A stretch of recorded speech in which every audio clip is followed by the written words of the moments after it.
Of Ms. McPherson once again, welcome. Madame Michaud is standing in.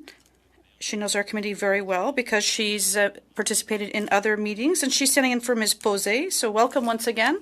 We have Ms. Goodridge, who's replacing Mr. Lake, and Mr. McLeod is replacing Mr. Dogood. And we also have Madame May with us. Happy to see you again. So with us today, we have Imperial Oil, President, CEO, Head of the Board, Mr. Brad Corson. We also have with us Senior Vice President, Upstream, Mr. Simon Younger, and Manager, Environment, Regulatory and Socioeconomic, Helga Shield. Our committee today, and as you know, we always start with opening statements, and you have 10 minutes for an opening statement before we go to rounds of questions. Appel au règlement, Monsieur. Point of order, Mr. Speaker. Mr. Chair, rather. I tabled a motion, and before I read it, I would like to make a verbal request. I know that we only have 3 witnesses today, and that we will use the 2 hours for these 3 witnesses. I'm wondering if we could do something after the first hour. The orders for the rounds would be like for the first hour. That way members who have less speaking time can ask more questions, because this is a more important committee. I would wonder if this would be up for discussion. So that pursuant to Standing Order 108-1A, the committee require that any requests for documentation made to witnesses be compiled with, and that a copy be provided no later than 5 p.m. on Friday, May 5th, 2023. It's more of a formality.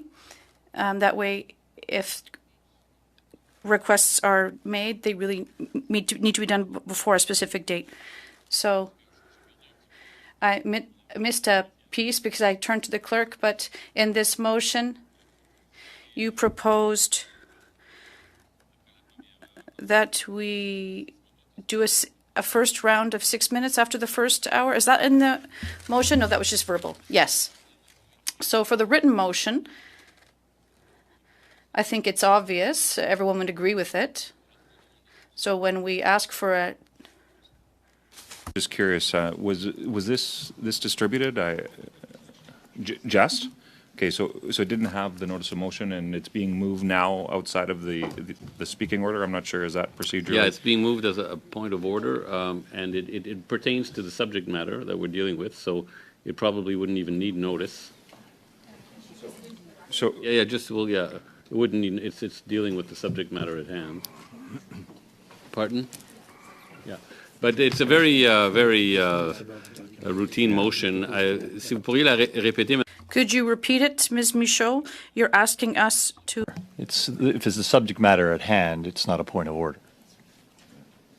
Okay. So it's not a point of order per se.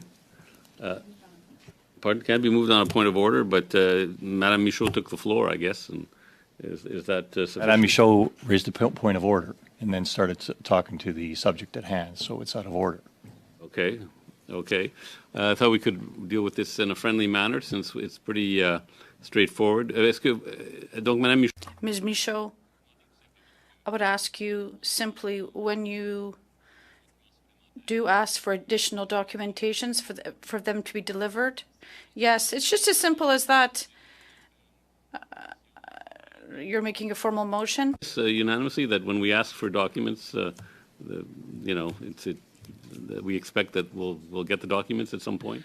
yeah, Chair, I don't think there's any issues. I'm just concerned if we start kind of going out of the agreed framework of committee proceedings, it goes down a path that can lead to... Okay, so, yeah, okay, just a second.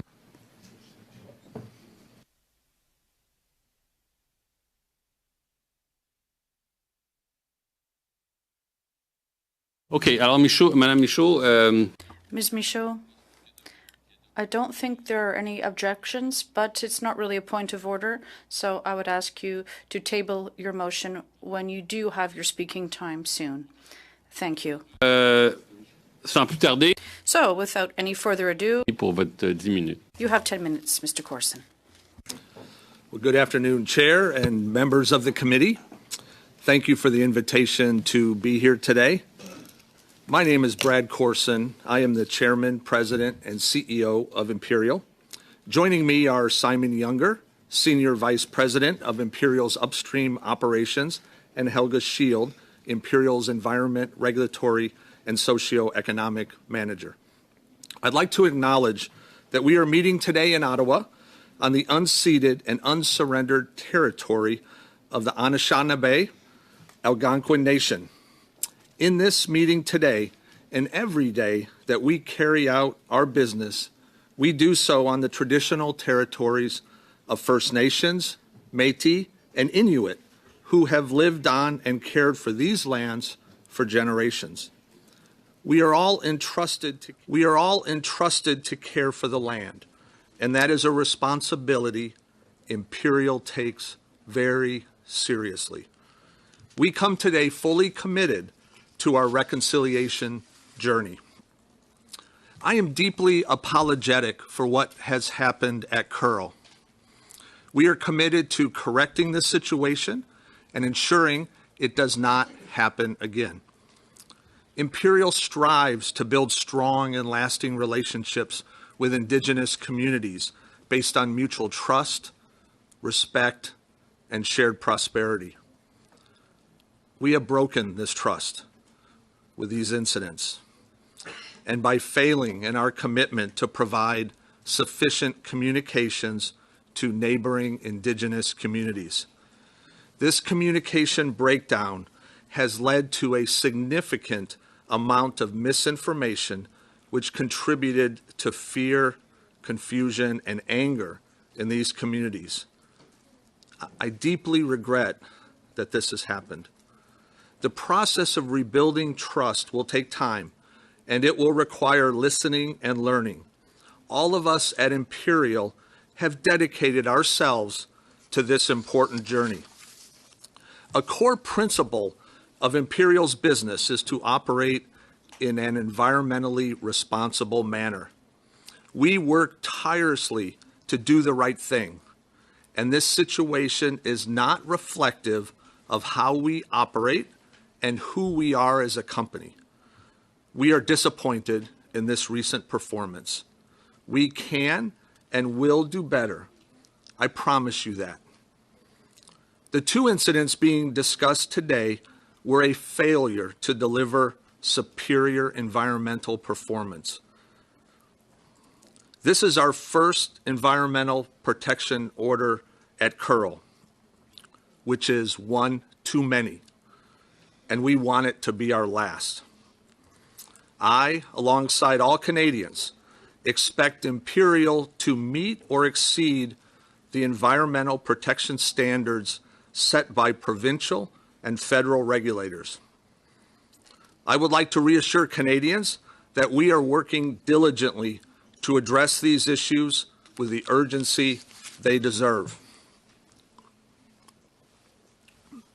I will now outline what happened and the steps Imperial is taking to clean up, act, and communicate following the incidents at Kearl. We have provided a map of our operation to aid the committee in understanding the scope of the two incidents. The first incident is related to seepage from the Kearl Tailings containment system in 4 isolated areas near our lease boundary and covering a total area of about 1 hectare. Last May, we discovered pools of discolored water. We proceeded to inform the Alberta Energy Regulator and local Indigenous communities. Discolored surface water can be naturally occurring in this region, and we shared with communities that we were investigating the source of this water. Our investigation was complex and required multiple months of technical studies. Ultimately, we determined that this discolored surface water was made up of natural groundwater and precipitation with some water that seeped from our operations. And throughout the investigation, We also determined there were no impacts to fish populations in nearby river systems or risks to drinking water for local communities. The Kearl facility has an advanced seepage interception system which is designed to capture anticipated seepage from the tailings pond into subsurface groundwater. This is a regulatory requirement. Our investigations determined the 4 surface pools resulted from seepage which occurred in shallower layers not captured by this system. We completed all regulatory notifications and we followed our established process with the Indigenous communities for initial notification. However, our communication with Indigenous communities fell short. We did not speak directly with the leaders, and we did not provide regular updates. I'm sorry for that. During subsequent meetings with community environment committees, we stated the matter was still being investigated. We didn't want to go back to the communities until we fully understood the situation and had a finalized plan. However, we should have provided the Indigenous communities with the same information we were giving the AER regarding the findings and planned mitigation measures. We recognize this was a mistake and we have corrected it. Addressing this situation was and is a priority for our company.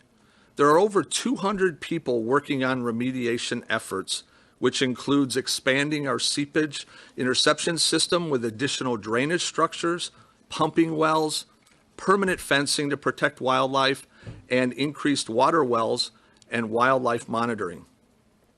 Regarding the second event, which is unrelated, earlier this year there was an overflow from a drainage pond at Kearl, resulting in the release of 5,300 cubic meters of water.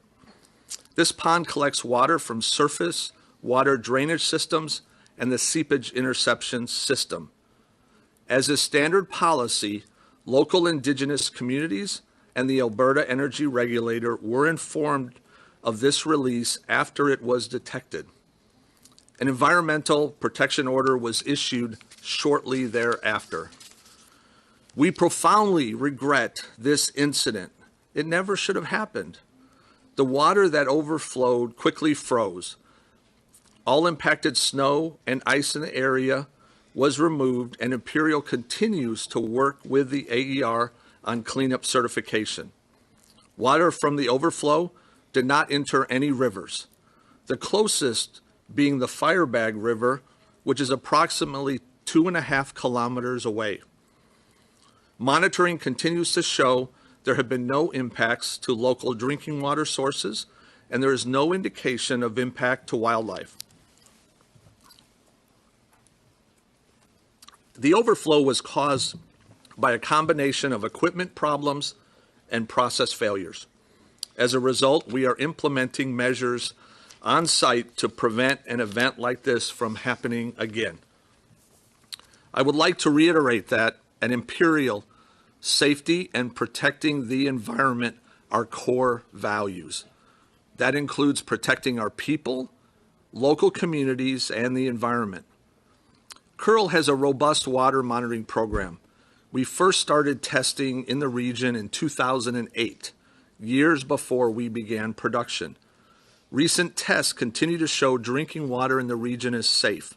However, we understand this situation has contributed to a lack of trust, and communities continue to worry about their own safety and that of their families, friends, and neighbors. We want communities to feel safe and to know that they are heard. Over the last 3 months, we have met with leaders, environmental staff, and hosted in-community open house meetings. I have personally met with several chiefs and presidents to hear their concerns and to better understand their expectations of Imperial. We have invited all communities to visit Kearl to see our remediation efforts and to perform their own water sampling and monitoring, and the majority have done so. In addition, we responded immediately to community requests for drinking water for emergency backup purposes. We recognize that the traditional lands on which we operate provides water, food, and medicine for First Nations and Métis communities in the region. We have heard their concerns, and we are very sorry. I would like to conclude by expressing my sincere apologies again and on behalf of Imperial and all of our employees for the 2 incidents that occurred and the related communication shortfalls. We must and we will do better. I can assure you we are committed to restoring the trust that we have broken. Thank you for the invitation to speak with you today, and we look forward to your questions. Thank you, Mr. Corson. We'll go to the first round, the 6-minute round, and I believe it's Ms. Goodridge who's leading off. No? Thank you, Mr. Chair, and thank you for that testimony. It was nice to hear the land acknowledgement at the beginning. I do want to bring to the attention of everyone here, when you guys went up to Fort Chipewyan and did a community town hall nearly a month after, you did not do that. And you did not start with a prayer, and you did not acknowledge the elders, and that created a lot more frustration in my community, in the entire region. And I hope profoundly that you have learned a lesson, that going up for a 1-hour town hall and not starting with a land acknowledgement, not starting with a prayer, is not how we do things in northeastern Alberta. That is not how we do things. And so I hope that that is a step towards doing things a little differently. I was born and raised in the Fort McMurray area. I've lived there just about my entire life. My family has been very involved in oil sands development for 3 generations now, and I'm raising the 4th generation. This is home. And it was very concerning because there was no information. There was weeks where there was just a vacuum of information. I was up in Fort Chipewyan as part of doing my duties as a member of Parliament on March 1st and February 28th. At that point in time, I had elders telling me, we don't know what's going on, but don't drink the water. I'm like, that was the level of fear going on. And there was no water there. So I'm wondering if you can give us some information as to when you provided the community with water and when you provided the community and the leadership in the community with information surrounding the breaches. Yes, thank you for that question. And first, I want to comment on the land acknowledgement reference that you made. That was a significant oversight on our part. And I am disturbed that we did not do that at the beginning of the meeting. I will tell you that it is common practice for us as a company to routinely offer land acknowledgements at our meetings. And I don't know the circumstances of that particular day, but it was wrong. We should have offered a land acknowledgement. We have discussed that internally. We recognize that that was a mistake, and we have raised very clear expectations on the importance of recognizing the land, the important relations that we have with the Indigenous communities in all of our operations and all of our offices. So again, I'm apologetic for that, and I expect we will do better in the future. With regard to the water issue itself, again, as we have undertook a very rigorous testing process to understand the extent of this issue at Kearl, all of our sampling has confirmed there has not been any impact to the drinking water supplies. However, to the point you made, the vacuum in information, the lack of us providing updates, created a lot of uncertainty in the communities. Not to interrupt, I'm sorry. It didn't just create uncertainty. It created fear. Like, the fear was real. It was palpable. I was up there. People were afraid. And I didn't have any more information for them. The municipality was doing their best. They didn't have any information. And I think it is just worth highlighting the fact that this is real. And it's not just uncertainty. This was fear. Yeah, fear was going to be my next word, uncertainty and fear.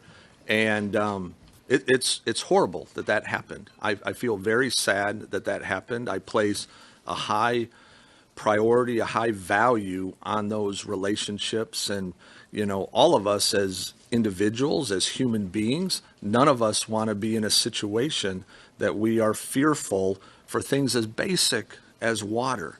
And so as soon as that became aware to me and the management team, our organization, that there was fear in the community, we immediately authorized to provide drinking water.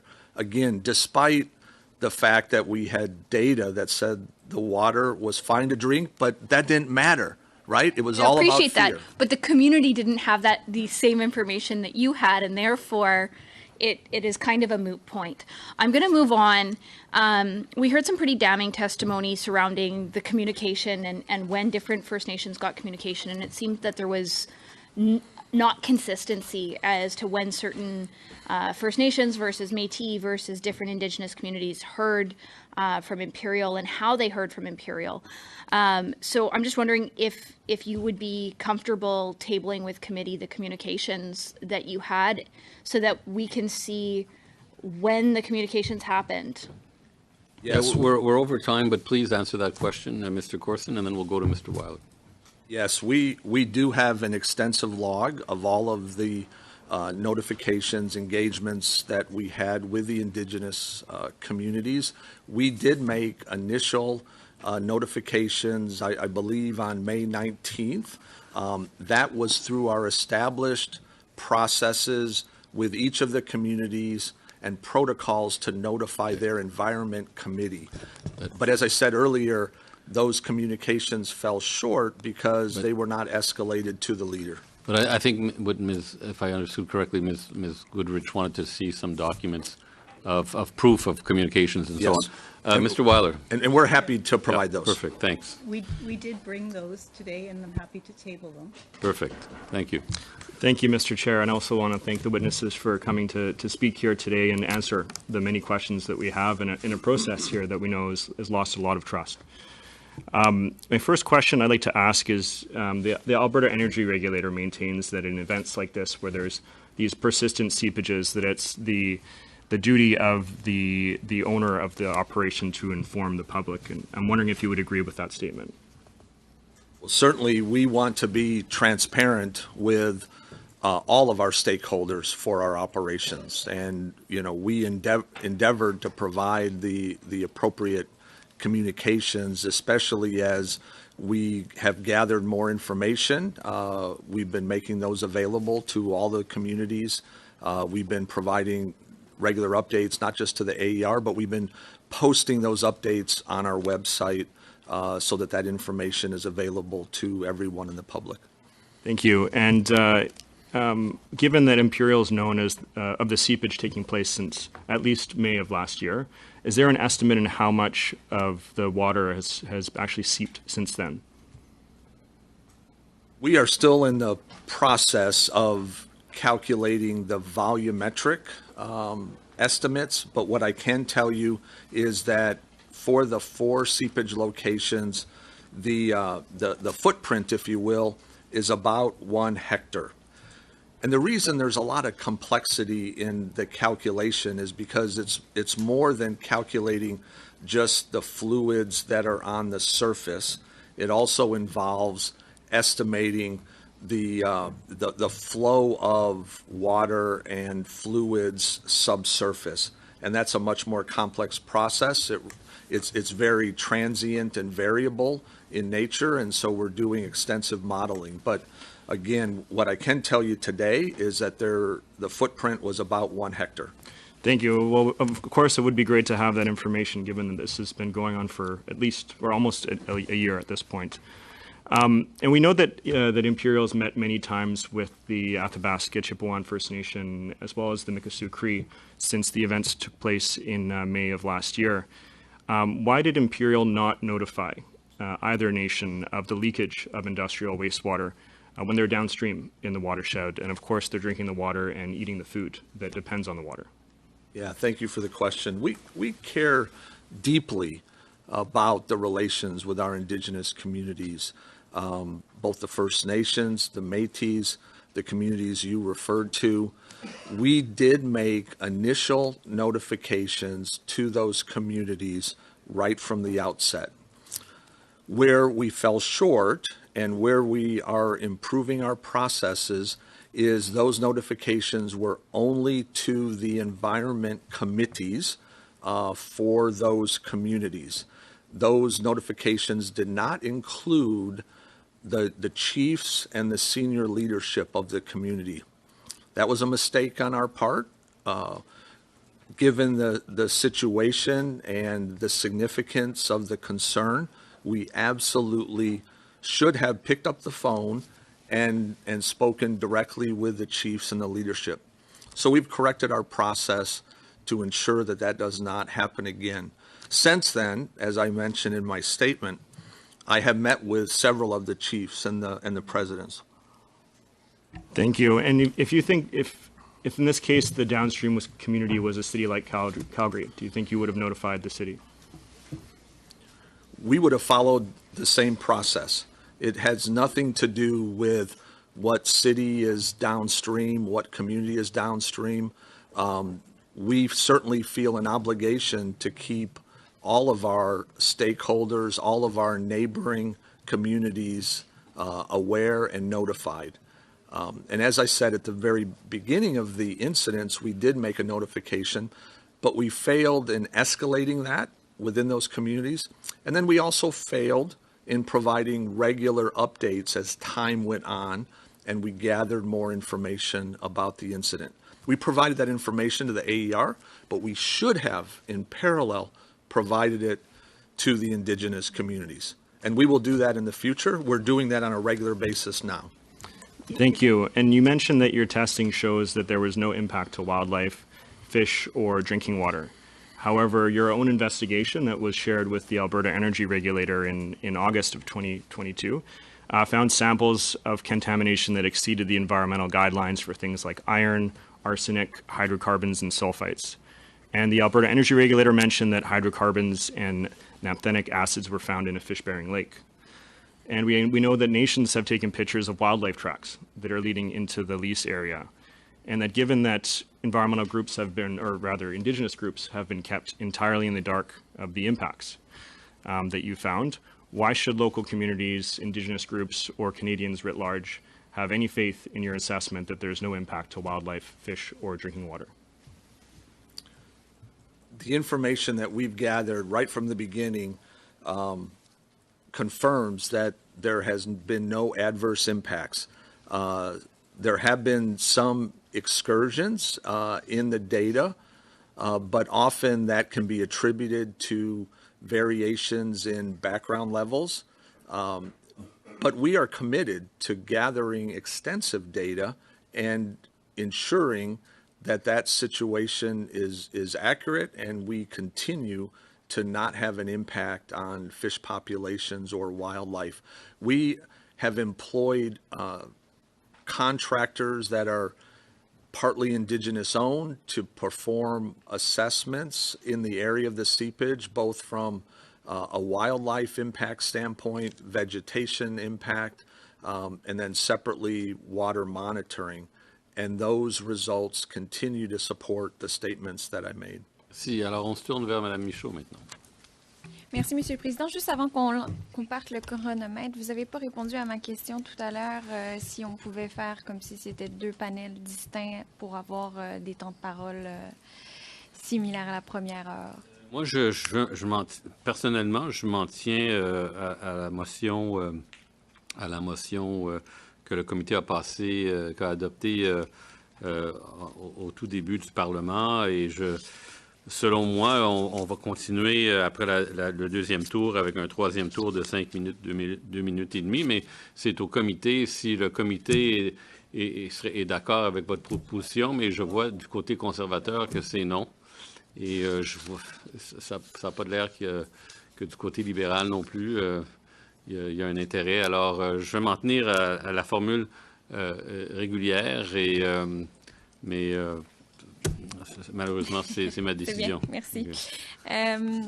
Comme c'est mon temps de parole, je vais en profiter pour déposer la motion que j'ai tenté de déposer tout à l'heure. C'est mon erreur. Je ne savais pas qu'on pouvait pas déposer une motion sous un point d'ordre. Et comme Mme Goodridge a demandé aux témoins de déposer des documents, j'imagine que les conservateurs vont être en accord avec celle-ci. Je la relis, mais elle a été distribuée aux membres du comité. Que, conformément à l'article 108.1a du règlement, le comité exige que toute demande de documentation formulée aux témoins soit respectée et qu'une copie soit transmise au plus tard à 17 h le vendredi 5 mai 2023. Félicitations, votre motion a été adoptée. Alors, votre 6 minutes débute maintenant. Super. Merci aux témoins d'être présents ici aujourd'hui. Vous l'avez peut-être entendu plus tôt, je remplace ma collègue qui est porte-parole en matière d'environnement, mais je suis porte-parole pour la lutte au changement climatique de ma formation politique. Alors, c'est une question qui m'intéresse énormément et ce qui s'est passé en Alberta est très, très préoccupant. Alors, je vous remercie de venir nous donner des explications. Je pense en effet que les gens qui subissent les impacts conséquences... of these events, and they deserve explanations. And Mr. Corson, I heard in your speech that there were many, you made an apology, and there is a desire to do better next time. Above all, you seem to be blaming a lack of communication, and perhaps you're not taking responsibility enough for the events. And I'm wondering that you consider that your company has a legal and moral responsibility to the communities that are feeling the impacts of this technical irresponsibility. Perhaps you could tell us simply, yes or no, do you believe that you have a moral obligation, a legal obligation as well? And if so, what agreements or internal documents prove this? Do you have agreements with various communities, not only to bear this responsibility, but also responsibility to inform them when there are incidents like what happened recently in recent months? Thank you for the question and your comments. And first, I would acknowledge your statement that people deserve an explanation of this situation. And that's why I'm happy to be here today, because I want to share our understanding of the situation, our plans as we go forward, and our apology, of course, right from the outset, but especially our commitment to learn from this, to do better, and ensure it doesn't happen again. We do take responsibility for the notification process. I am deeply saddened and apologetic that we did not fulfill the moral obligations that we have with these very important Indigenous communities. We have spent decades building relations with these Indigenous communities, and it's horrible that we have shattered the trust with them, and we want to do everything we can to rebuild it. We have agreements with each of the neighboring communities around communication protocols, ongoing engagements, consultations, and as I mentioned earlier, although we made some initial notifications, we fell short in the spirit of those agreements and those expectations. And that's what we're working hard to rebuild, and we're committed to it. Je vous remercie pour la réponse. Thank you very much for your answer. I would imagine that you suspected that it would make your relationship with the communities rather difficult if you didn't communicate directly with the chiefs. this must have crossed your mind. So my question is simple. How come you just didn't give them the information when it was the right time to do so? Well, we certainly are giving them the information now. We fell short for the period while we were still investigating the situation. We wanted to have a more definitive plan. We were gathering data. There was nothing concerning in that data per se, but we were fully analyzing the situation.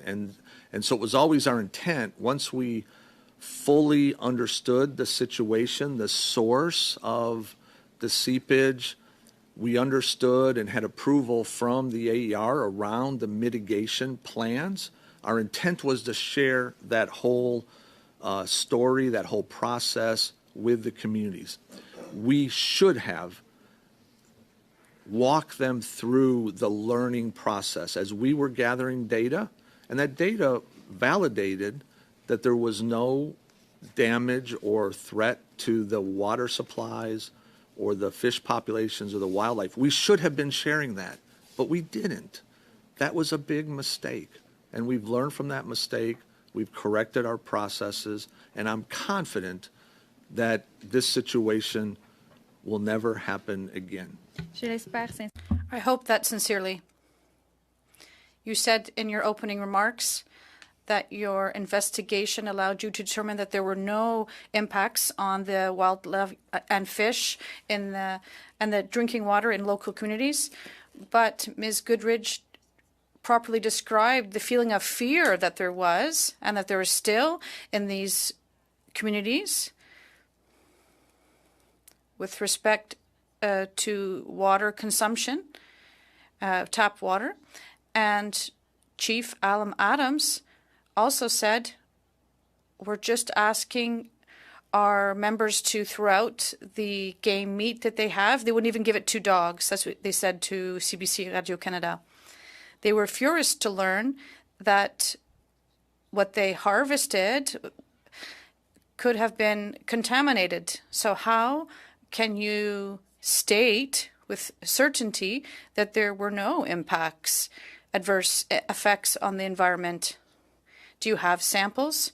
Did your investigation allow you to determine with 100% certainty that there was no risk for humans?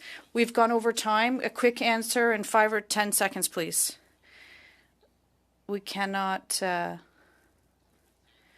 get to the real heart of the question, but at least try to allow you to answer another question from someone else. 10 seconds.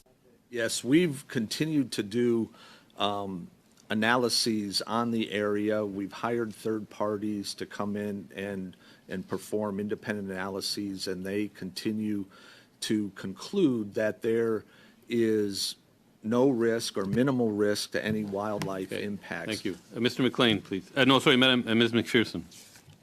Yeah, over there. Thank you, Mr. Chair. So thank you very much for being here today, for providing this testimony for us, and thank you for apologizing. That is certainly important to do. But I have to tell you, as an Albertan, as a member of Parliament, as someone who sat and listened to the testimony of Chief Adams, I'm angry. I'm angry at Imperial Oil. I'm angry at the provincial government. I'm angry at the federal government, and I'm angry at the AER, because you all failed that community. You know, what you're saying to me, sir, is that you're saying that there were no adverse impacts. We've all described to you some of the adverse impacts. There certainly were. And you have lost the trust to be able to say that we should trust anything you bring forward. You've broken the trust that you have with those communities. So you'll forgive all of us in this room for treating all of your testimony with a great degree of skepticism. Because I have to ask you, for example, you met with Athabasca Fort Chipewyan First Nations at the Environment Management Committee 3 times last summer and fall. You met with them on July 21st, September 15th, and November 18th. And the toxic seepage was never brought up. So you talk about the fact that on May 19th you let them know. On May 19th, you said there was discolored water. discolored water and vegetation. You never said that that was tailings, that that was toxic sludge that was come up. And then you had an opportunity 3 times to bring this up. Even to think that you had worries about it, that you had concerns about it. You didn't bring it up at all. Can you explain why on 3 occasions, meeting with an environmental management committee, your company failed to even raise it? Yeah, thanks for that question. And again, our communication processes did fail in that regard. When we made the initial notifications of discolored water, it was unclear what the source of that discolored water was. We know in the Athabasca watershed region that discolored orange water, which is represented, and that's what we communicated initially to those environment committees.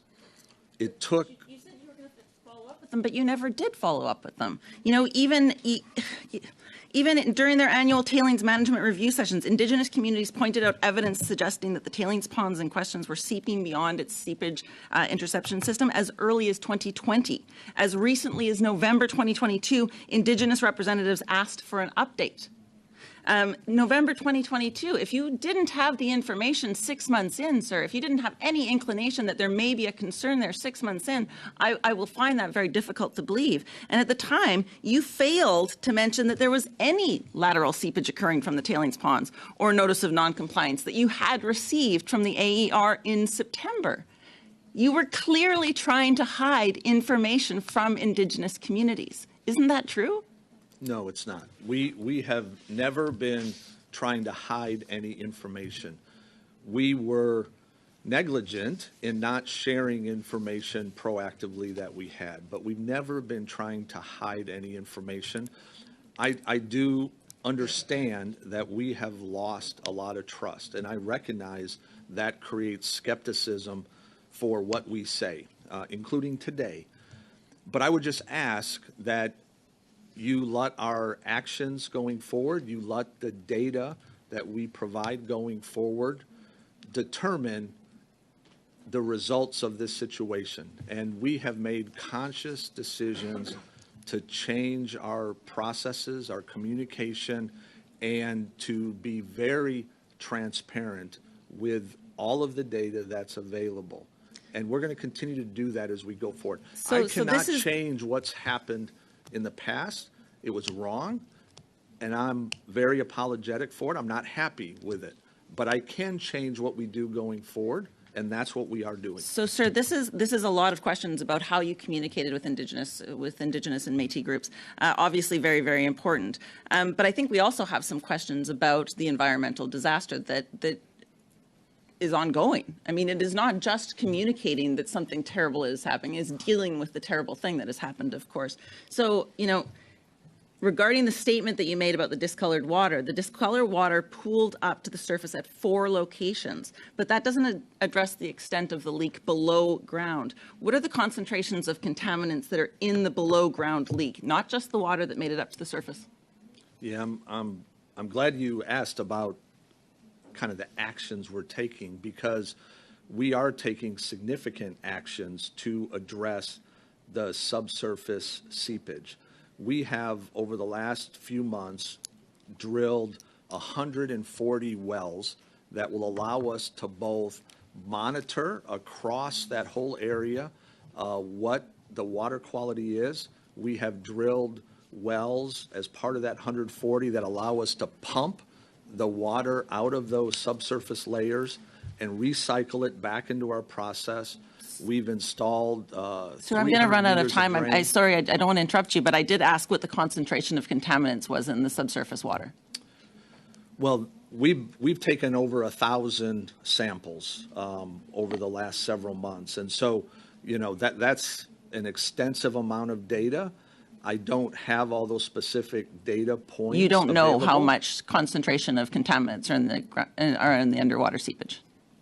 We have provided all that information on our website. We provided it to the communities. We provided it to the AER. And if there's a desire, we can provide it to this committee as well. I just don't have it available to me right now. We'll go to Mr. McLean for 5 minutes. Thank you, Mr. Chair. and Thank you for being here. There is one piece of information that we've heard before, and you've said it again, Mr. Corson, about the information that you provided at the initial seepage. You said you gave it to the environmental committees of the Indigenous organizations. We heard from the Indigenous organizations that were here on Monday that said it was only a rumor they'd received. Will you have in your documentation the actual communication you provided to those environmental committees of those Indigenous organizations? Yes. We can certainly provide documentation of those notifications if there's a desire to receive that. Thank you. I think I'm going to concentrate my questions on Ms. Shield now, because this does look like a failure of process and communication. It looks like it's in her responsibility, is what looks like her job here. 3 months from the time in May 2022 when this initial seepage came out, and then till August, until your chemistry was actually showing that this was industrial water. That's 3 months when people were reticent about their own water. Do you think a better communication plan could have been had, making sure that people were informed on a daily basis about your testing of the water that they bathe in and that they drink?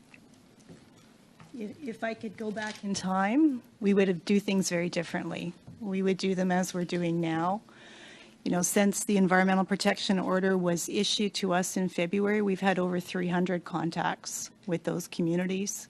We've shared over 50 reports.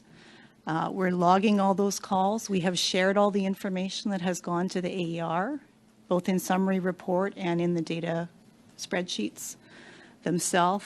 We're providing, every time we give notice to government, the same time it goes to those Indigenous communities. So I think that will become our new normal. So it wasn't the normal till now to give people assurances that the water they use on a daily basis is safe when you have an industrial spill. Is this what you're telling me? Well, I think we had no indication that there was a concern with the drinking water. And that's really what drove the decisions. Well, there's an industrial seepage, which has the possibility of getting into people's water. Do you think the course should have been to make sure that that was not, number one, testing enough to make sure it did not get into people's water, and giving them the assurances that when they have a shower, when they bathe their children, when they drink their water or cook with their water, that it's safe water? Absolutely. Anytime we have some activity that may have an impact off our site or may have an impact on local communities, I agree we should be sharing that information. Okay, And I we hope will do hope something comes out of this that actually has a responsibility accountability mechanism going forward. But I want to concentrate in my next set of questions on your relationship with the Alberta Energy Regulator, because it looks like you, from the timeline we have, it looks like you notified them about this spill in March. And it looks as though all they did was put it on their website for other people to get that information from their website. There's no direct contact from what we've seen with the Indigenous organizations about the spill, not the seepage, the spill. So obviously an event happened here that is beyond what ever should have happened. And yet nobody reached out and told people there's something going on very serious here. Neither you nor the AER. How do you think that should have happened? Well, I think when the notification went to the AER, there was a reach out to the environmental staff of the communities. We started offering leader-to-leader meetings very shortly thereafter. After the first week, we shared the initial response plans that had been submitted to the AER. Within a week, we began weekly updates to communities. On Wednesday, we issued our 10th. So those go out every Wednesday afternoon. Okay, just thank you. I have one final question here, only a few minutes, and I need it answered. The issue around intergovernmental responsibility here, because the government of Northwest Territories was expecting an indication from the government of Alberta when such an incident happened, and it received none of that. The Alberta government apparently didn't know about this, even from the Alberta Energy Regulator, a quasi-judicial body, until the same time that the federal government, Environment and Climate Change Canada, received notice. Is there no reporting mechanism that makes sure all these governmental bodies are informed when an incident like this happens? We report to what is called the EDGE hotline. It's a 1-800 number. It's open 24/7. And the expectation is when we call to EDGE that the fan-out process starts at that point. We're out of time, so we'll go now to Ms. Thompson. Mr. Chair, and thank you to the witnesses for coming. I think, obviously this is very difficult conversation to have, and I can tell you on Monday, the testimony we heard was incredibly disturbing. It wasn't, certainly it was communication, but it's every aspect of people's lives, and the fear was very difficult to witness. It was, and I want to really stress the impact of the mental health impact on the witnesses who were here, and I can only imagine, probably can't imagine what it's like in families and in communities. So I want very clearly to say that this is certainly communication, but it's much more than that. It's environmental, it's people's lives. As an organization, what are you planning to do now to help mitigate what's happening in people's lives? And I'm going to use the word compensate because it supports now, whether it's mental health, business. There were other very, very real concerns around cancers and other health concerns. As a company, how do you plan to address that within the communities? Yeah, thanks for asking that. These are real concerns. I agree with your statement. I watched the testimony on Monday myself, all 2 hours and 40 minutes of it. I was deeply troubled and saddened by the stories I heard. It pains me deeply to experience what we're all going through together, the impacts that we've had on these very important Indigenous communities. They are our neighbors. They've entrusted their land to us, and we have a responsibility. So I feel horrible with what's happened. We are working very hard to rebuild that trust, and that's why, as Helga mentioned, and I mentioned, we've had several ongoing engagements with them. We want to work with each of those committees or communities to make this situation right. We want to help rebuild trust. We know that there are mental health impacts. We know there are other concerns, and we want to engage them community by community to fully understand what those issues are, what we can do to make things better so that we can rebuild trust, so we can go forward as strong partners in this relationship. It will take time, but we are committed to it. So to that end, I just want to go back to drinking water because I think the environmental reality is incredibly important for this conversation. So certainly, I believe April 15th, 2023, the samples provided, but clearly there must have been a series of water samples that you received. I didn't hear on Monday that any of the witnesses that were present had those records in hand. Were they provided, and do you have a log of the water samples, both the subsurface layers and drinking water? Because the environmental impact needs to be addressed as well, and I think that needs to be a very tangible conversation. So I'm wondering about the data and the records and how often those reports came to your desk and where they are, so communities particularly can see them, and I think it's important for this committee.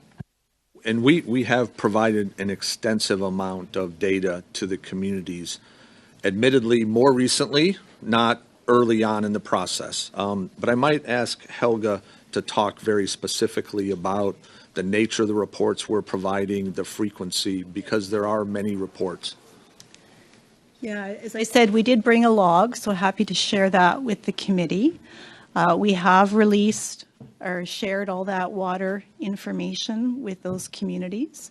We have Excuse spoken me for a with, second, but what are the timelines? Is it just the April 2023, or do you have the data over the past number of months? oh no, we've provided the data over the past number of months as well as several years prior, so they can see background information as well.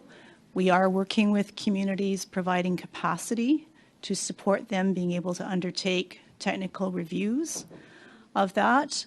And if I could, I just wanted to step back to an earlier piece of your question.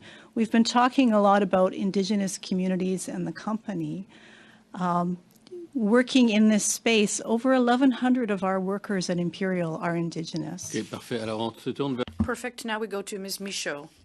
2.5 minutes, please. Thank you, Chair.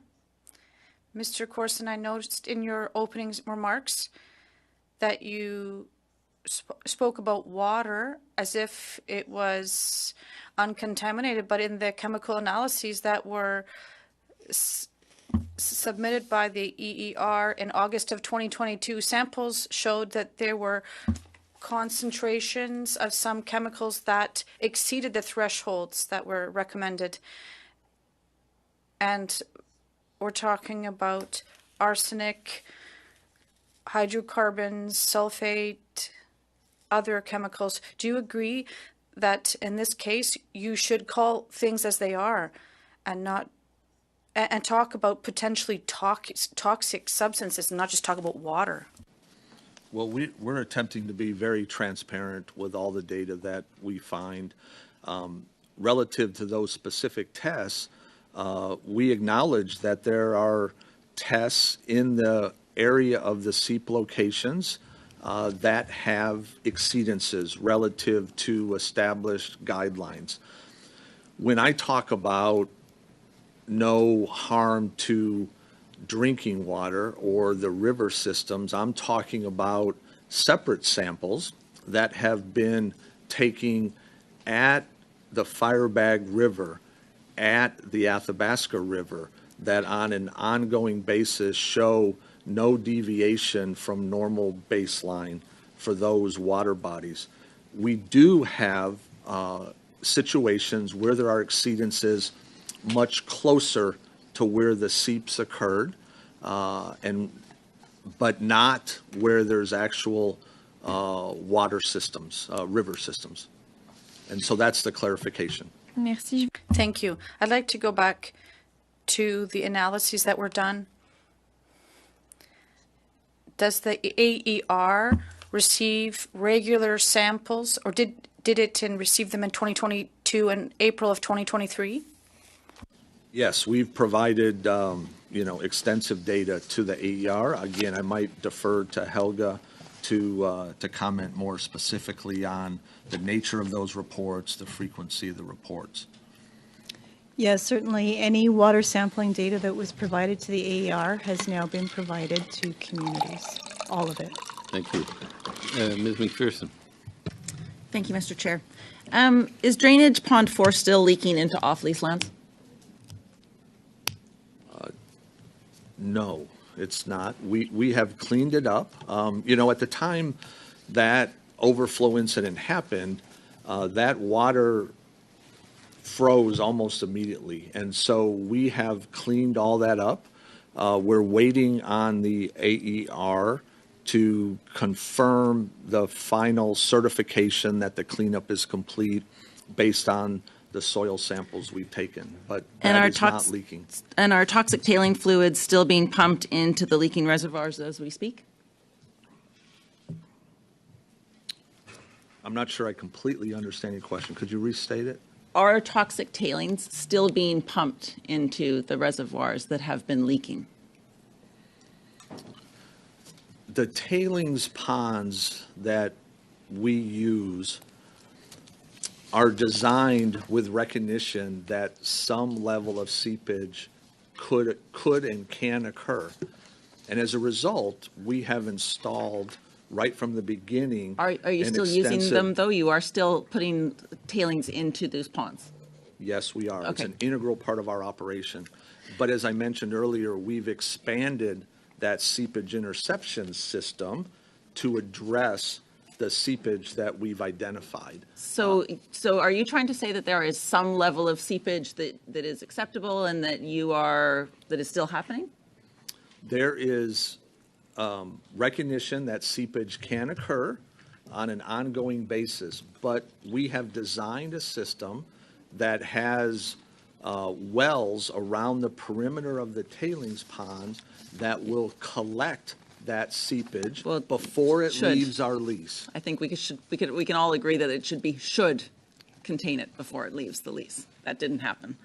You initially estimated the overflow spill at 2,000 liters. You then revised that number to 5.3 million liters. Is that number of 5.3 million liters accurate, or did more toxic tailings still spill from that? Is that still an increasing number? No, we believe that's an accurate number. The source of the... Accurate as to the day or accurate as to today? Is it, as of today, 5.3 million is accurate? Yes. Okay. And the reason it was 2 to begin with, we didn't estimate it at 2. The reporting guidelines require us to report something that is 2 or greater. So when we made an initial notification, it was in recognition that we had a spill that was 2 or greater. It got registered as 2 in the system, but we knew right from the outset that we had to go through a quantification exercise. Okay. And that's why you see it as 5,300. Thank you. Mr. Kirk. 5.3 million. Thank you. Thank you very much, Chair. And thank you for coming to the committee. And as has been mentioned by everyone today, some concerns and certainly the need to see trust restored.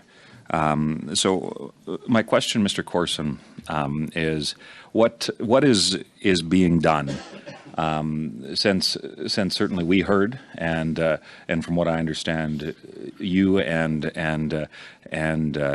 your organization has heard that trust has been broken, damaged, and needs to be restored. So what are you doing? What work are you doing to ensure that trust gets restored? Well, certainly trust is much more than words and statements, right? You know, trust is defined by actions. And so we are very much focused on actions with all of our Indigenous communities. We have made significant adjustments in our communication protocols. We're being very transparent, providing regular updates to the communities. We are meeting with members of those communities, both across, their organization at all levels, including at my level. But we're also going into the communities and offering, if you will, town halls, open houses. Similarly, we've invited all the communities to come to Kearl so they can see the incidents firsthand. They can see the mitigation steps we're taking. We've offered for them to take their own water samples in order to, help them build confidence if that's what it takes. And I think through all those actions and a further demonstration of our commitment to this relationship, we hope we will rebuild trust. But trust is something, again, it takes a long time to build. I use the analogy of, a very intricate crystal piece of artwork that could take hours and days and weeks and months to build it. But then, in one misstep, you drop it and it shatters. And then it takes, days and months and years to rebuild. That's where we are. We dropped it, it shattered, and now we're going to invest all the time, the commitment that it takes to rebuild it. This is critically important to us as an organization.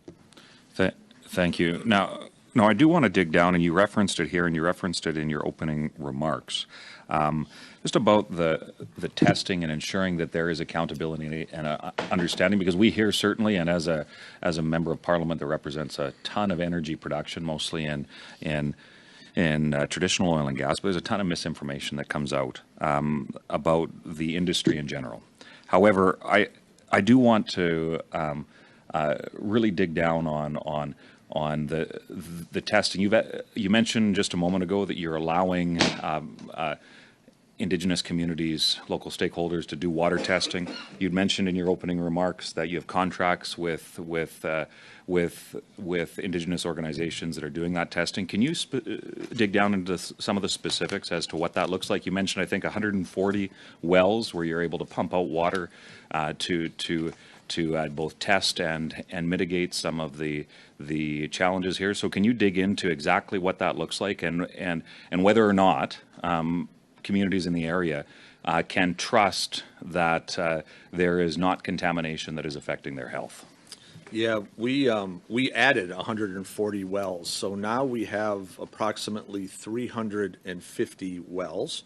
Of those 350, I think it's about 55 are specifically designed to pump water out from the subsurface. So as seepage occurs and it approaches those particular wells that are intended to protect and ensure that groundwater that's affected by seepage does not leave our lease, those 55 wells pump it back into our system for processing. The balance of those wells, just shy of 300, are used to monitor. And so we have a very rigorous process to go collect data from each of those wells on a very regular basis. I can ask Helga to comment on the frequency. I believe some are monthly, some are quarterly, but I'll... Well, we're a bit over time, but we'll go to Mr. Longfield, and you can always provide the answer in response to someone else. Mr. Longfield. Thank you, Chair, and thank you to the representatives from Imperial for being here, and also for following the testimony on Monday, which was incredibly powerful testimony, particularly relating to the health issues. And in fact, Chief Adam having a father-in-law that's currently being diagnosed with a rare cancer, the impacts on those communities, both from a physical health, but also a mental health. On Monday also, Minister Guilbeault has proposed a joint federal, provincial, Indigenous working group with participation from the oil companies to be established, and not to replace the existing Crown Indigenous working group on the potential oil sands mining effluent regulations, which continue their important work. Could you maybe comment on the importance or whether you would see this as a positive move to get everybody at the table? Chief Adams started his testimony by saying, we're done with all the pointing of fingers. We need to solve the problem together. Yes, I haven't seen all the details of what Minister Guilbeault has proposed, but the concept of, bringing stakeholders together, both government regulators as well as the Indigenous communities as well as the industry to work together to improve the communication process, to improve the management of tailings for this industry, I think is a positive. And, okay. I would support, participating in such an undertaking. Great, thank you very much. And beyond communicating, we do have the existing physical locations of tailings ponds. You have 27 operations in Alberta and the Northwest Territories. The process improvements on Kearl, is that something that's going to be happening simultaneously with the other operations so that we do include the Indigenous people? We heard in our testimony Monday that the Indigenous people weren't allowed on site during water testing. Now we're hearing that they are. They certainly have been invited on site, and many of them have participated. Imperial participates in several industry organizations, industry networks, so that we can share the learnings of this particular incident. We have one tailings pond that is, of the subject here. I'm not familiar with the details of all of them in industry, but again, we are participating in several mechanisms to share the learnings. And I might ask Simon Younger, who is kind of closer to those details, if he wants to make some comments. Actually, if I could, I appreciate that, and if he could do it in writing would be helpful. I've only got a few minutes left, and you mentioned other sites like the Sydney spill in Nova Scotia with 600,000 liters spilled. It's not just Alberta, but it's also, as you said, an industry concern. To that end, I'm wondering about the actual cleanup of the water using new technologies. The University of Guelph is working on nanoparticles and aeration systems. There's other work done around electrodes. And how are you integrating the research from the universities into cleaning up the water that's in the tailing ponds right now? Technology plays a very important role here for our industry. Imperial established the first research organization for this industry several decades ago. And for us as a company, over the last 20 years, we've spent roughly $2 billion on research. And so that continues to be a high priority for us. We also were a founding member of COSIA, an industry organization that focuses on research and technology developments with a extreme focus on tailings. And so we are actively involved in the pursuit of better approaches to manage these tailings ponds. Is there anything happening now? Can you see some progress? Is there any example that you can give us? Well, I don't know if I have any very specific examples given the time we have. These are complex matters, but we are continuing to look at, additional ways to treat the water, additional ways to manage the water, and that process continues. Okay, thank you. Thank you. We'll go back to Mr. McLean now for 5 minutes. Okay. I see. Okay, yeah, go ahead. Go ahead. No worries. Thank you, and thanks again. I just want to clarify, in the original request I had regarding communications, you'd said logs, and then I believe Mr. McLean had asked for the actual testimony. I'd like the content of the communication so that we can just see that. I also want to ensure that it also includes with the local municipality, and while Fort Chipewyan is a predominantly Indigenous community, there are non-Indigenous people that live in that area, as well as it's the regional municipality of Wood Buffalo that is the one that operates the water treatment plant. They're the ones that operate a lot of those pieces, and I think that if that isn't included, I just want to ensure that we're also including that, because that's important for me. So can you confirm that that's part of? Yes, we had extensive engagements with the municipality. Ultimately, they have declared the drinking water is safe, and so we're happy to share with you the engagements we've had with them. That would be great. And I guess one of the big questions that's kind of still in the community, especially in response to the town hall that didn't really go well, and that's being very polite. There are still a lot of questions and a lot of people that want to share their concerns and their fears and their thoughts. Is there a willingness on the part of Imperial to go back to Fort Chipewyan to have a more fulsome town hall, and not just limit it to an hour, but stay until people have had their piece?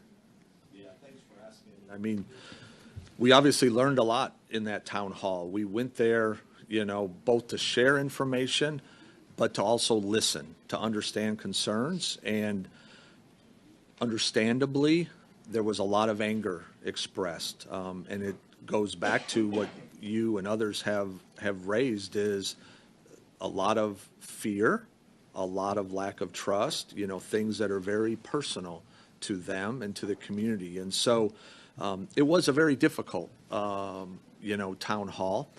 But we are very committed to continuing those engagements, some of which maybe there's already, plans for those. I might ask Helga, who's coordinating that for us, to comment. Yeah, we've put forward a proposed schedule to each of the 7 communities in the last week or two, but we will want to work with them to understand what would work best for them. Can you list which 7 communities? Sure. Yeah, so in Fort Chipewyan, it's Athabasca Chip, Mikisew, the Métis group, the First Nation and the Métis group out of Fort McKay, and the First Nation and the Métis group out of Fort McMurray. And not 468 in... Those 468 in 1935, yeah. Okay. Yeah. And will there be a general town hall and engagement in the city of Fort McMurray for non-Indigenous people that also, shocker, do traditional harvesting and hunt and fish in those same sort of lands? Yeah, I think our goal is to work with communities and understand what forums work best for them. So we've put forward a proposal.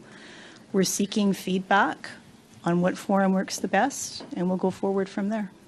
Okay, if there's one piece of advice I could possibly give you is don't let perfect be the enemy of good, and sooner rather than later is probably going to serve you in the long term. Thank you. And I think that that's possibly one of the biggest lessons learned in all of this is that there was such a vacuum of information. It led rumors, it led to an immense amount of fear, and that fear went far beyond just the borders of these communities. This has rippled into other communities. There are ACFN members and Mikisew members that live all across the country that were fearful and scared for their family members. There were people all across my area that who make their living in this industry and are proud of the work that this industry has done. And they were questioning what they've been doing because for the first time in a long time, they were really let down. And it's nice to hear you here saying sorry, and it would be nice to see you in all the different communities doing the same thing. Yeah. Thank you. It's So we'll tack it on the next time. Mr. McLeod. Thank you, Mr. Chair, and thank you to Imperial for presenting today. I certainly appreciate hearing you. My name is Michael McLeod. I'm the MP for the Northwest Territories, and I'm from the region called the Decho. I belong to the Decho First Nations. I'm Métis. We're recognized as the Big River people. Decho means Big River in the Aboriginal language. And we've always had concerns of what is going on upstream from the time the first logging operation started in farms and everything else that puts stuff in the waterways because we're downstream from it. And I appreciate hearing you talk about being concerned and also saying that people deserve an explanation. But for years and years, the North has not had input into what's going on in the Alberta regulatory system, as you probably know. And now with what's happening with the leaks from the tailing ponds, people are very concerned. And I'm hearing lots of comments, calls. And as you said, we need to restore the trust. And I think you know just as well as I do that Indigenous people do not trust governments, any level of government, and certainly don't trust oil companies. So if we're going to make any headway in moving forward, I think the actions are going to determine how we rebuild the trust. And there's many things that have to happen. But because we can't get any information, and Imperial has not reached out into the Northwest Territories, I think that's going to be difficult. Yeah. I grew up on the Mackenzie River or the Decho. I swam in the river, I drank water from the river, I hunted on that river, and I'm very concerned, as every community down the Mackenzie Valley is, So I want to ask you, my first question is, if Imperial Oil would support having a meeting in the Northwest Territories to talk about your operations, to talk about your future plan, talk about this breach, talk about a cleanup, and if they would provide the financial support to have that happen. That's my first question. Yeah, thanks for the question. And, you know, we have great respect for the people of the Northwest Territory. And, you know, it's unfortunate that that information hasn't been made available to you. As I've said, we want to be very transparent with what we've learned from this incident, the ongoing data that we're gathering, and our plans to correct it as we go forward. And so we would be happy to engage with you in making that information available. And I take your guidance as to what's the best way to do that. And if there is a desire to have a meeting, we would entertain that. Thank you, and I appreciate that answer. I think there's a number of things that we really have to look at how, in order to move forward. First is some of the short-term actions, such as this. I think the minister has made some good decisions about a working group. We certainly can't, as you indicated, can't change what happened in the past. But I sit here and I listen to people talking about how they've done their part. And everybody seems to be, in a way, kind of passing it off to somebody else, whether it's communication, whether it's testing, whether it's research. And that seems to be the norm when it comes to dealing with what's happening in Alberta and how things are being treated. You know, I worry a lot about cumulative effects because everything that goes in the water, whether it's in BC or Alberta, come right past my doorstep. And now that the minister is looking at this, and you've indicated that you support it and you think it's positive and you're willing to do more, would you be willing to participate in a cumulative effects study if that was something that came about?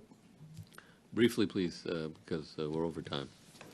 Yes, certainly we're happy to participate in a study. You know, anything that can improve the understanding and build confidence in our communities regarding the impacts of our industry, you know, I think is a positive thing. We support participating. Perfect. Madame Michaud. Merci, Monsieur.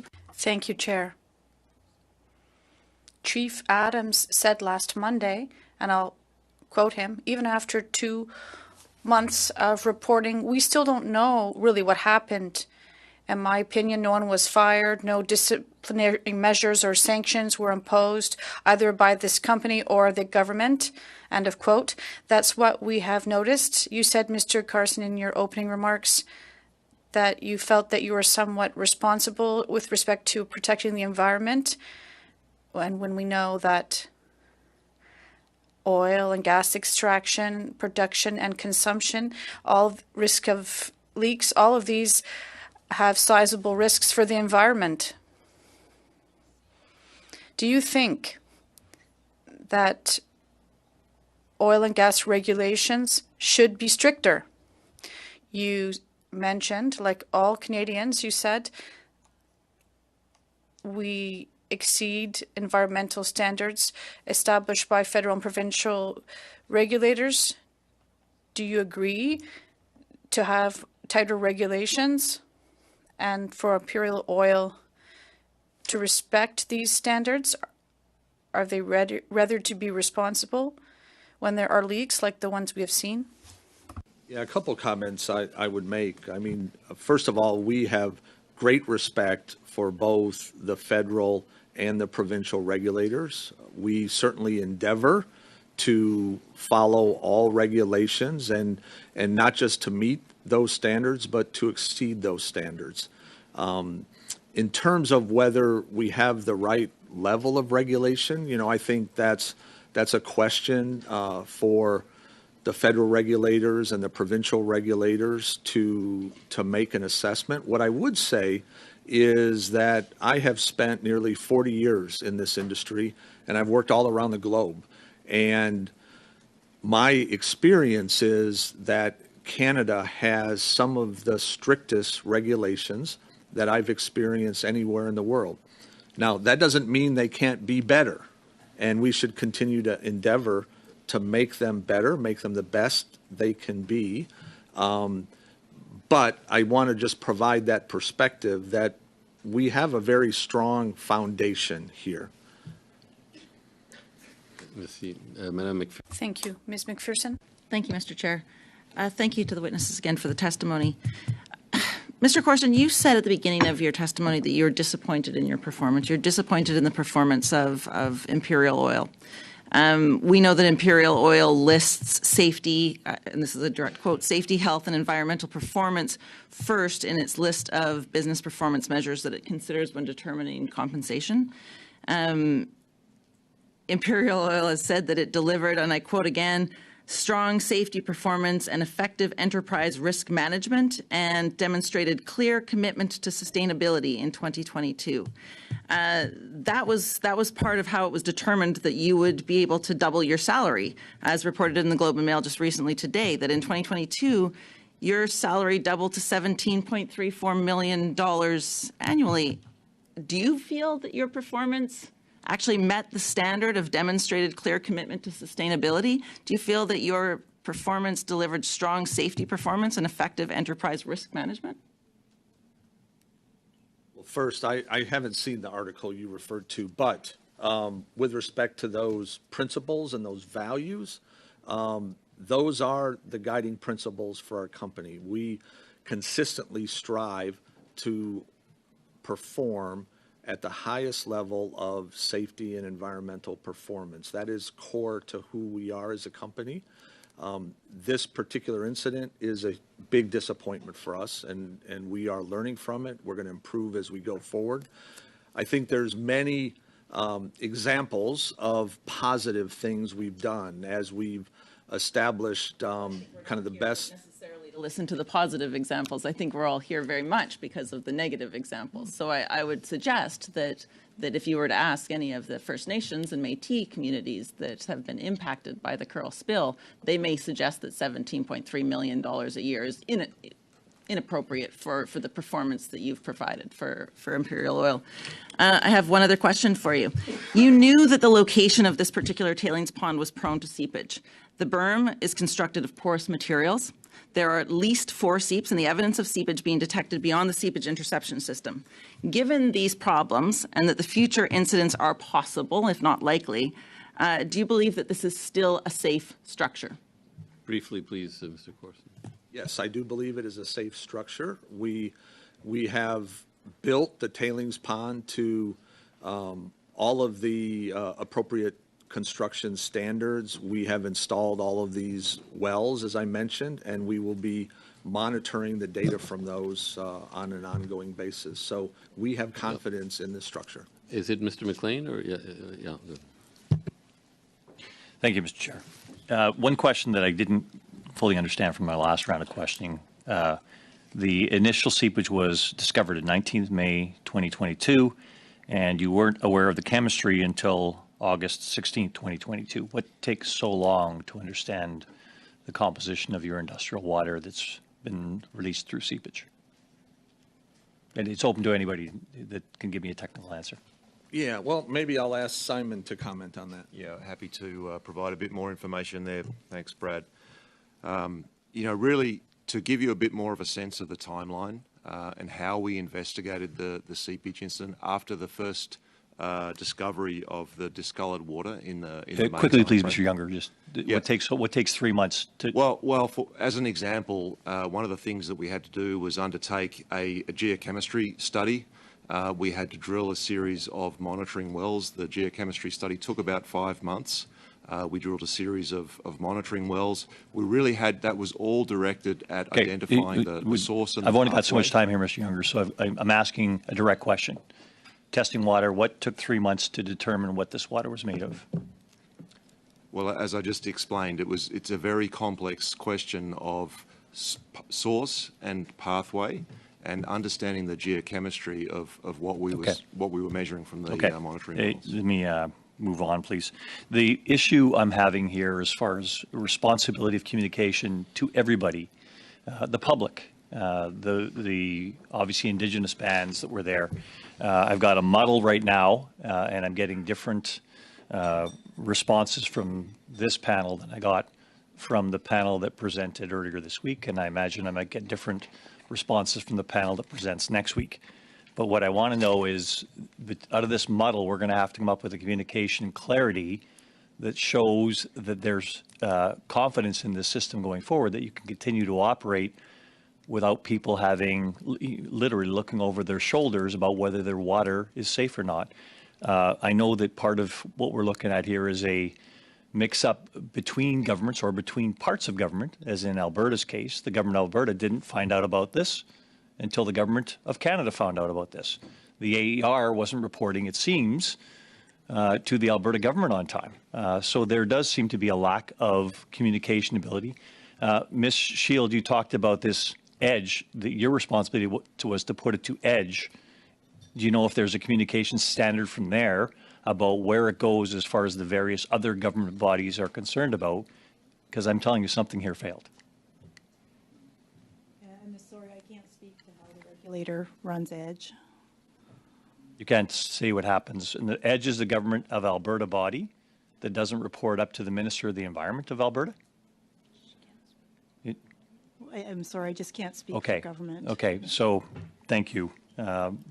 Do you think, given the fact that there's a muddle here between the regulator, who's a quasi-judicial body at Alberta, who doesn't communicate regularly with the government of Alberta, the government of Alberta, that introducing another government body into this is going to clear up the muddle any bit, or is it just going to make it more of a buck-passing exercise going forward? Well, I think whichever way we go forward, it's going to be critical that we are very clear on what those communication paths are and who's responsible for what. Okay, yeah, we're looking for clear lines of communication responsibility for people's safety here going forward, obviously. Thank you very much, and I will pass the rest of my time to my next round. Thank you. Thank you. Ms. Taylor-Roy. Thank you very much, Mr. Chair. And I'm going to be giving some of my time to Ms. May as well. I did want to start, though, with the testimony that you heard on Monday as well, and thank you for coming and for your apologies. But I don't think right now the way that the First Nation, the Métis Nation people are feeling that apologies are enough. And so I'm wondering what specific actions you're going to be taking. You know, we say that, you know, we can't go back and fix what's happened in the past, but we can certainly change processes moving forward. And one of the things that became very clear in the testimony on Monday, which you heard as well, was that these chiefs and the representatives of the Métis Nations did not feel included, have not felt included or at the table all along. I'm sure you heard them talking about the duty to consult and how it's been passed down from one to another and another. And I think this lack of involvement was exemplified by the fact that this investigation went on for so long, and despite the relationship you spent years to build, they weren't involved. So, you know, I just find it very hard to sit here and to say that, you know, we can go back to the way things were, because I don't think this is, although the regulators are at fault, it's not only that, it's the fact that these First Nations, these Métis people are not sufficiently involved in these decisions and in these processes. So how will you change that? Well, I agree with you completely. We cannot revert to, you know, how we operated with our communications and our engagements as we go forward. We have to improve on that, and we're committed to that. And so we have already expanded our communication processes with each of the communities. But as we've talked, that trust is critical to us. It's going to take a long time to rebuild that trust. But so we are taking actions of extensive communications and learning. But and more than listening. communications, I want to know more than communications, because I think the process has to be changed to include the First Nation, the Métis representatives of these communities as you're going along, rather than deciding whether you're going to solve. It seems like the conversations between the regulators in Alberta and yourselves, and not with the people whose land it is. So how concretely will they be more involved, not just communicating to them, but can you change the process in some way so they feel more part of what is happening and at the table making these decisions? Well, I think it does tie back to these community benefit agreements that we've established with each of the communities, which outline, not just communication protocols, but regular engagement protocols. And we're going further, as we have, to build capacity in those communities, to help them establish companies, provide services that get them fully engaged in our operations. Okay, I appreciate that and the agreements, but obviously the trust, that those agreements have been broken by what happened and the lack of communication. So I would just suggest that I feel that more than just what's in those existing agreements and the communications that have been used in the past, that there has to be a more fundamental relook at how First Nations are consulted, how the duty to consult, how they are involved in the process as these decisions are being made, including with the water. But I would like to pass my time now to Ms. May, who had a question as well. How much time do I have, Mr. Chair? About a minute and 15 seconds. Thank you very much, and thank you to Leah Taylor-Roy. Look, Mr. Corson, I'm going to try to put to you, given how short my time is, some facts, and then ask you a question. Since you've stated that Imperial Oil has a commitment and it has a principle, I think you used that word, you used the word of the core principle of Imperial Oil's respect for the environment.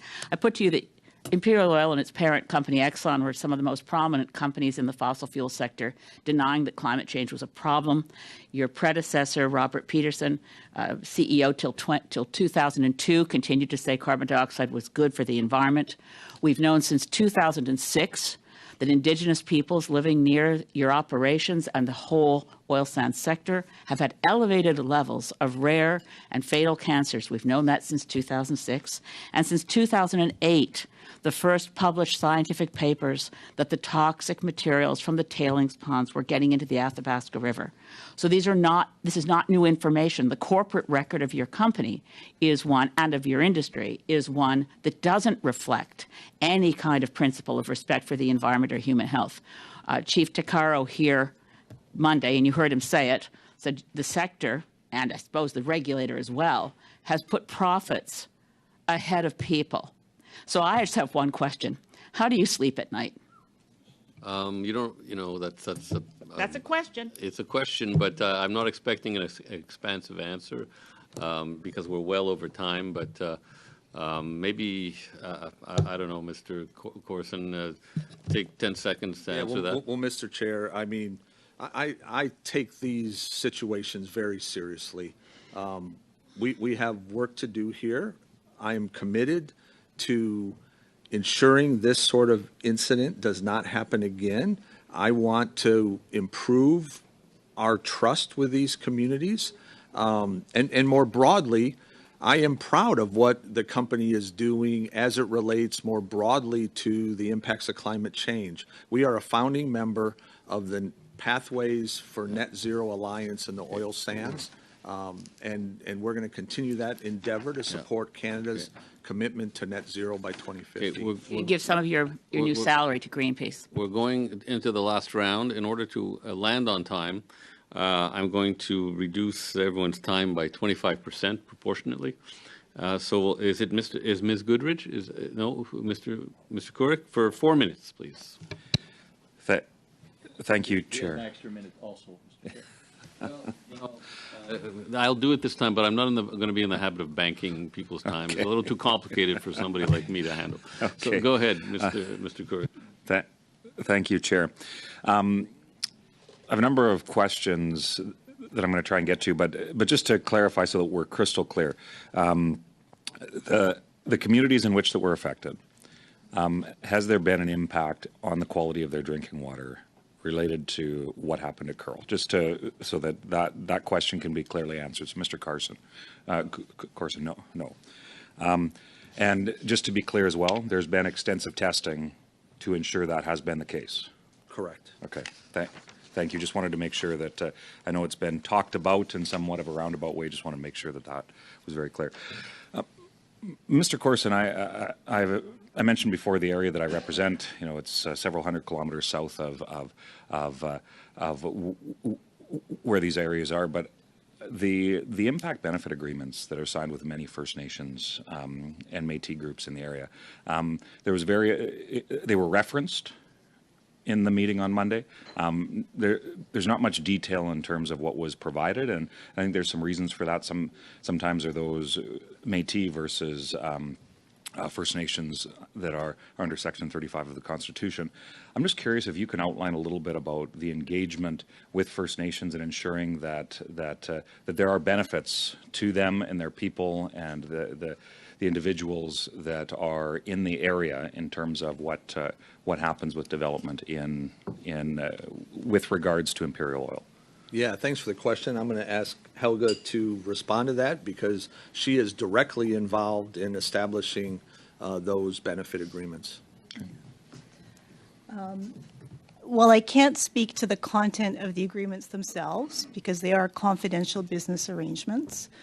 If you looked at the Estima reporting, which we do to government, you would see that these communities, collectively the 7, in terms of fees and things that are associated with these agreements, that totals about $16 million a year. So, sorry, 16. $16 million. I think what's probably more important is collectively businesses that are associated with these 7 communities in the year earned revenues of over $500 million from the Kearl operation. In fact, as a company, we do about $761 million last year of goods and services with Indigenous communities. So, if I can ask a few more details on that, because I know I have some companies in my constituency that do work up in the Fort Mac area, and some of which have Indigenous employees, Indigenous ownership. So I'm just curious as to so you're talking about $500 million in contracts to companies that are directly related with the 7 communities that we've been talking about here today, just to clarify that is in fact the case. That's correct. Okay. So in terms of engagement of how the processes to come to those agreements, I'm just curious because there's been some questions that have been asked, rightfully so, around engagement related to a problem. So I'm just curious if you can expand on how these communities can trust that the engagement when it comes to these benefit agreements was the process to which that was undertaken.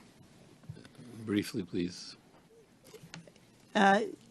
These agreements were negotiated a number of years ago when the Kearl mine was being started.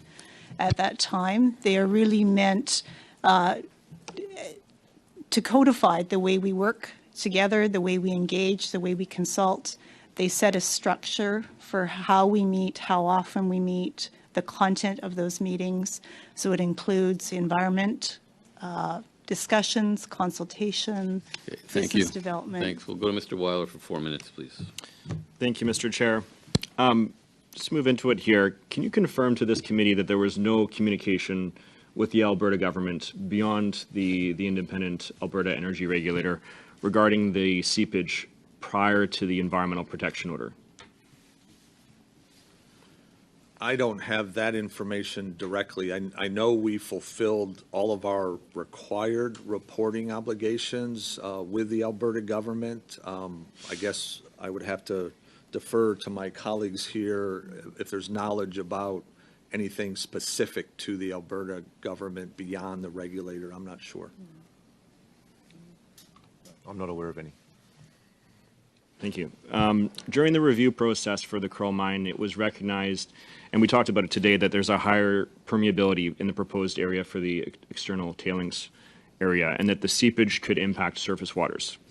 And the joint panel also noted that if unmitigated, the seepage will likely impact surface water bodies to the north, such as the Firebag River, which makes the drainage control systems or overflow systems very critical. An article that was published by CBC News in April of 2019 reported that Imperial is using, quotes, an older type of leak detection system that is not as sensitive as the newer, higher definition models. And Imperial has confirmed that seepage occurred in shallower layers that are not protected by the detection system. So I was hoping you could explain what types of tools, if any, you're currently required to use to prevent the release of toxic chemicals into the broader environment. Yeah, thanks for the question. I'll ask Simon to talk about the additional measures we put in place since we learned that there was this seepage at a shallower level. Yeah, first of all, just as to the questions of design, you're absolutely right. Seepage was anticipated in the design of our Kearl tailing system. That's industry standard. We have a seepage interception system. That's exactly what it's there and installed to do, and that concept is proven, and that's conventional technology that we have employed.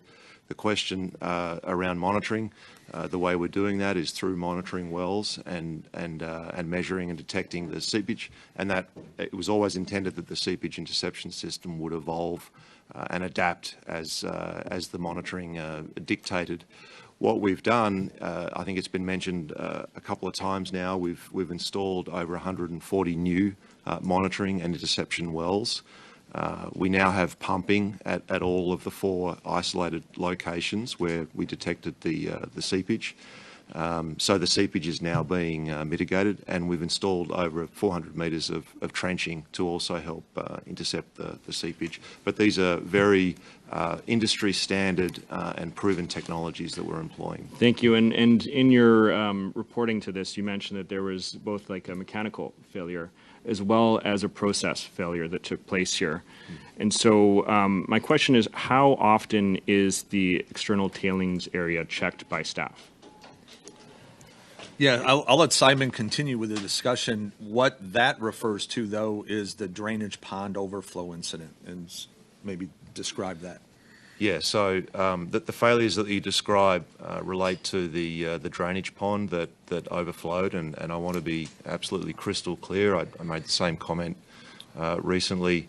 That overflow should never have occurred. That was our mistake. We have learned from that error, and we've made adjustments at the drainage pond in question and also our other drainage ponds. And sir, sorry, my time's running out. How often is it checked? Is the question how often is that area surveillance undertaken? Routinely, regularly, every shift, multiple times a day. Okay, thanks. Madame Michaud pour 2 minutes. You have 2 minutes, Madame Michaud. Thank you, Chair. I will give my time to Ms. May. Merci. 2 minutes. Thank you, Ms. Michaud. Ask you any rhetorical questions. I think that you approached this evidence today with the impression that you had a communications problem. Are you prepared to say quite clearly publicly that the problem is a pollution problem? Communications issues are quite secondary to the pollution problem. Do you agree? What I would say is we not only had a communications problem with these 2 incidents, we had some operational problems, and we've been addressing those now through some design enhancements and equipment enhancements, as well as procedural enhancements. I want to return to a question my colleague, MP McPherson, asked you, and we didn't get an answer, and I think there could be a range of answers. I've looked on your website, by the way. You said we could find the concentration of chemical contaminants below ground on your website. Certainly, if it's there, it's not easy to find, but I want to ask now of any of the witnesses from Imperial, what are the concentrations of toxic contaminants below ground now? You can use a range for arsenic, for naphthenic acids, for polyaromatic hydrocarbons. We know it exceeded guidelines. What would be the range of what you found in recent water sampling for those 3 substances? I don't have those details available to me, but we're happy to make them available to this committee. Thank you. That would be, I think that's probably all my time. 30 seconds. Oh, 30 seconds. Statement or Okay, well, then in that case, I'd also like to know when you plan to consider that it's a poor idea to continue pumping toxic effluents into a tailings pond that you know is leaking. We believe our operation is sound. We've made some design changes, and we are confident that that system is appropriate. Ms. McPherson. Thank you, Mr. Chair. In a joint review process for the Kearl mine, Imperial Oil stated that it was, quote, confident that it would be able to achieve the reclamation timelines and milestones identified in the supplemental information it provided as part of its applications. Are you still confident of that? Yes, we are. I think that guideline provides 10 years, as I recall, after we cease operation with that particular pit, and we still feel comfortable with that. And how much money has been allocated for that? Certainly, we have allocated money, but I don't have that number available. Would you say it was more or less than $17 million? I can't comment. I don't know. Thank you very much. I'd like to ask a last little question, I guess, to get a little bit more detail with regards to the seepage. So my understanding is that you are speaking about the new interception wells and that they are not intercepting all of the seepage. I believe, Mr. Younger, you'd spoken about this. They are new, they're working as to standard, but they are not intercepting all the seepage. So seepage into Treaty 8 wetlands is still ongoing then. Is that an accurate statement? We've had to do a multitude of different things to address the 4 isolated areas of seepage. This has included trenching, so very, very shallow trenching with well points and pumps to collect what the trenches gather. We've installed shallow well point but the question was, is seepage still going into Treaty 8 wetlands? Is that still ongoing? Yeah, what I also So said yes, was that a yes? What I also said was that we now have pumping at all 4 locations, so the seepage is being mitigated at all 4 locations. So there is no seepage, or is the seepage still ongoing in Treaty 8 wetlands?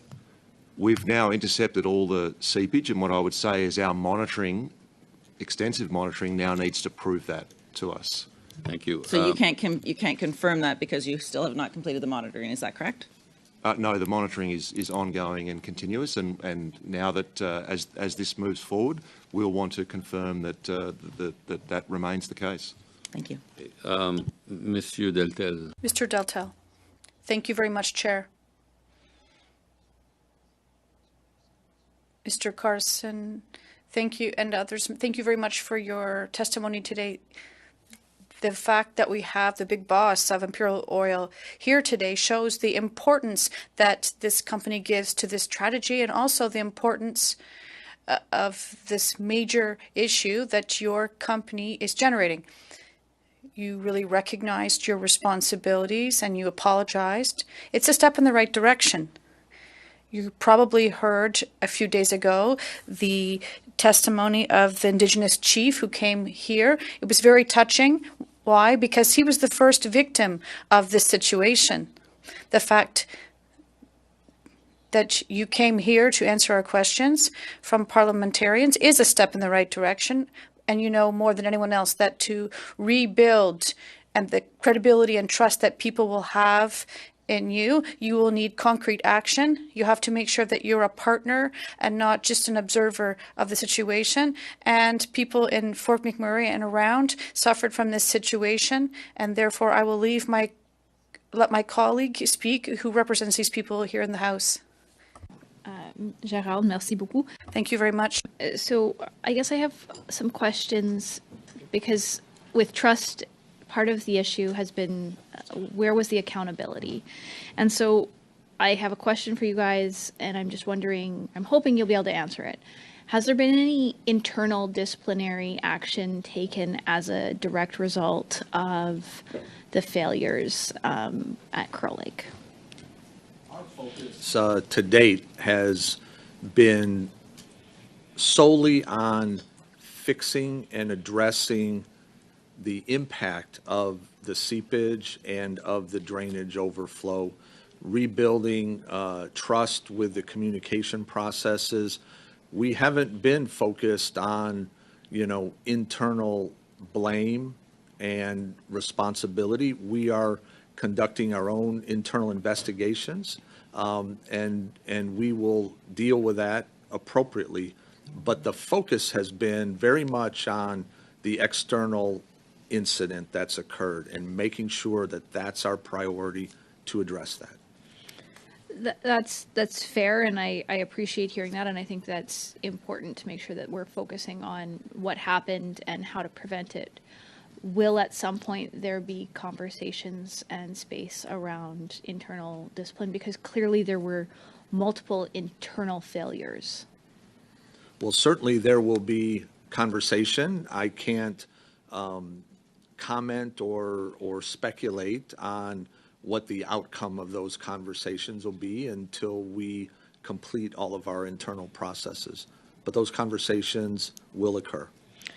And I thank you for that. I guess the last question I have in the remaining time is, are you guys bearing the cost of most of this, of all of this engagement that you're having with the Indigenous communities, with the travel you've said that you've offered to tour them through Kearl?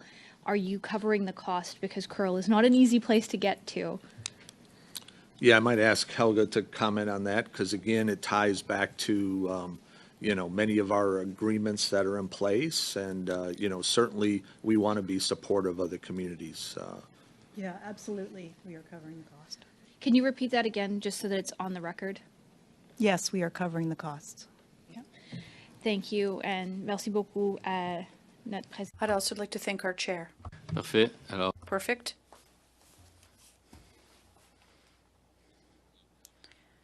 Mr. McLeod, you have 4 minutes. Thank you, Mr. Chair. I just have a quick question, because I think we can't have Imperial here without talking about the threat that still exists from the tailings ponds. As long as they exist, we're under the threat of leakage, spills, and potentially more serious spills that could happen. And as a person that lived downstream from the Alberta tar sands, I've heard and had the reassurances all my life that this is not going to happen. We've got all the best technology, the best equipment, everything works fine, but here we are. So I really have to ask you if you could talk a little bit about how you're going to address the longer-term reclamation of the tailings ponds that Imperial has. I think that's something that can't go on anymore. We don't have solutions. We have problems, and there's still tailing pond permits being issued. I don't think that should happen. So maybe you could talk about how you plan to do away with all these huge tailings ponds that are existing. Well, first, with regard to the threat you mentioned, I would just comment that, it is our responsibility to mitigate that risk. And we are working diligently to enhance the design features and the operation to ensure that we are, prudently dealing with any seepage and working to ensure that that does not in any way threaten or endanger the water system, the river systems. In terms of long-term tails management. Let me interrupt you. It doesn't give me confidence when somebody sitting here that collected, $17 million salary, paid their directors $8 million in bonuses, and nobody got fired over this issue. And you tell me that you're working on it to make it safe. You're reassuring me. You got all this responsibility for all these tailing ponds. I'm asking you, how are you going to make sure that this doesn't end up, how are you going to clean it up? That's what the question is. Well, in terms of long-term reclamation, we have developed long-term reclamation plans for the tailings ponds.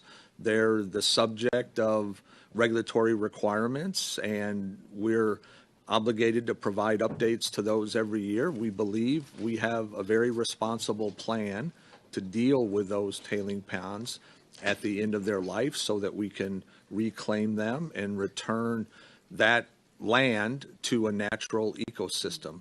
We have gone to great lengths to actually collect up to 60 plant species so that we can ensure that when it's time to reclaim, time to restore, that we can return it to its natural condition. We have that responsibility, and we're committed to fulfilling it.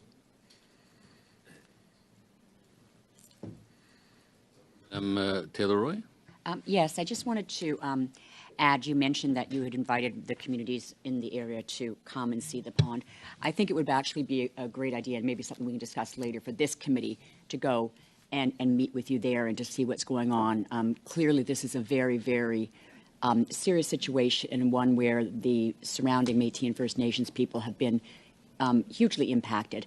And I would just suggest to the committee at another point that we have a conversation about actually coming up to see this firsthand. Well, we'll let the committee decide, but we would welcome that. Point of order, Mr. Chair.